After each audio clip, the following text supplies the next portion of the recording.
With precious runes available, it is fairly easy to reach 5700 combat power, which will unlock tier 5 of Hall of Illusion. The difference in difficulty is quite significant compared to even tier 2, and it took me around 1 hour and 45 minutes to finish one run.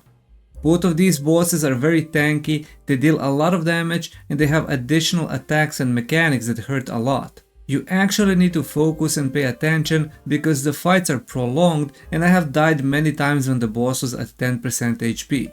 First and foremost, you will need to copy and paste my Hall of Illusion Immortal Life Leeching build, as it's going to be completely impossible to finish any of these bosses without any form of self-heal or life leech.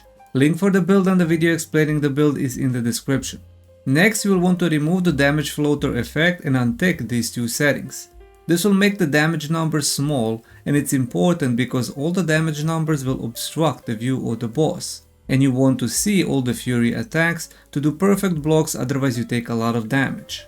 Lionhead has several new normal attacks, patterns and mechanics. The patterns and normal attacks are predictable, so once you get used to it, it becomes a bit easier. The boss always starts with a slow normal fury attack, followed by several normal attacks, in which time frame you have enough time for one whole rotation.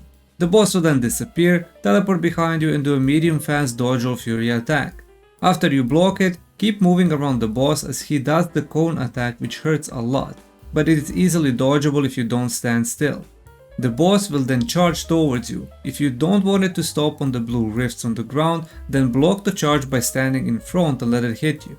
After that, the boss teleports to the center, does a wide AoE that you cannot dodge and starts a slow normal fury attack. After you block it, the boss will turn to one of the pillars and shoot 3 orbs, 2 will be red and 1 will be blue. Stand in front of the boss, eat red orbs as they don't deal a lot of damage, and Q block the blue one.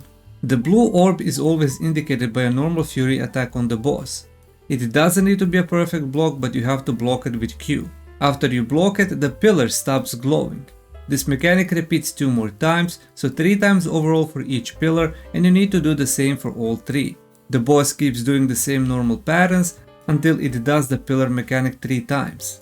The second part of the mechanic is indicated by this AoE attack that you need to jump over and then block a normal fury attack. After that, it's the same mechanic from lower tiers, where you need to first walk into one of the pillars, then walk into the ghost. Repeat it for all 3 pillars and the boss gets chained, giving you free time to DPS. If you don't deactivate all 3 pillars, with 1 failed you can survive, but if you fail 2, the boss one-shots you. As you can see, I didn't deactivate the 3rd one, but I was high enough HP to survive. If you are low HP, even 1 failed pillar will kill you. Repeat everything until the boss is dead. If you thought the first boss was hard, well, you're in for a rude awakening, because Umbrakan is very hard. The mechanic part is the same. You need to block fury attacks to apply 7 stacks on the boss, after which the boss jumps on a flower, channels and goes back to the middle. The big problem is getting to those 7 stacks. Over a long fight you have to stay focused and keep perfectly dodging the fury attacks. For this, I recommend you take a stamina buff before the start. The good thing is that fury attack patterns are predictable and you can learn them with practice and failing. You can completely ignore all the boss normal attacks as they don't hurt much and you can leech your HP back, but you do need to move around a lot and block. In the whole pattern, the boss does 9 fury attacks, so you can only fail 2. If you fail more than 2, you can restart, as at the end of the rotation the boss will destroy the tree and wipe you. First, it's always medium fast normal fury attack, followed by another very slow normal fury attack, and instantly followed by a fast dodge roll fury attack. If you learn this pattern and block all 3, you did 50% of the work already, but this pattern doesn't always happen at the start, it's random. When the boss does this attack, always look at the side it turns and then move to the opposite side to dodge this half map wide AoE as it hurts a lot. Straight after a fast dodge roll fury attack that leaves the poison on the side. After this fury attack, always position yourself very close to the edge of the poison, as later he does another poison attack on the other side. This way you will have a safe spot from both sides. This very fast normal fury attack is from my experience very random, as it doesn't always happen at the same time during every rotation, so always be ready before if you get hit you get stunned and the boss does the side jump AoE that you cannot dodge due to stun. If poison disappears before second poison then you are fine, if not, position at the edge. The last is always going to be the medium fast normal Fury attack, but if you manage to get 7 stacks before the boss finishes his rotation, then he jumps on the tree as soon as you stack 7 of them.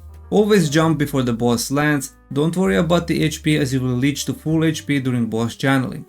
After channeling is finished, another jump over attack to the center, followed by 3 dodge roll Fury attacks that after you practice it enough, you will learn the timings. And after this, back to the normal rotation of Fury attacks. One big tip I have is that after every Q block, you need to press Q again to use the skill that activates the Q blocking. Since Fury attacks are fast, you will often get stuck in an animation using that skill instead of blocking. And there's not much else to it, you just have to keep DPSing, don't worry about your rotation, focus on dodging and save up your burst once the boss is at 6 stacks. Thank you for watching, good luck, and if you have any questions, let me know in the comments.